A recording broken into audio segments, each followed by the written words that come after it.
गटाकडून शिवसैनिक पुढे सरसावले।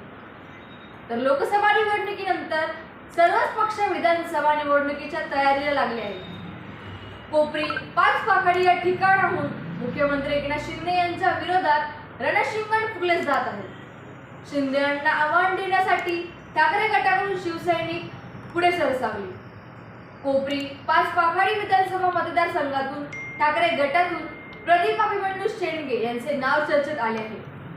सेनेच्या सर्व नेत्यांना निवेदन देऊन एकनाथ शिंदे यांच्या विरोधात त्यांना उमेदवारी द्यावी असे आवाहन त्यांनी केले आहे।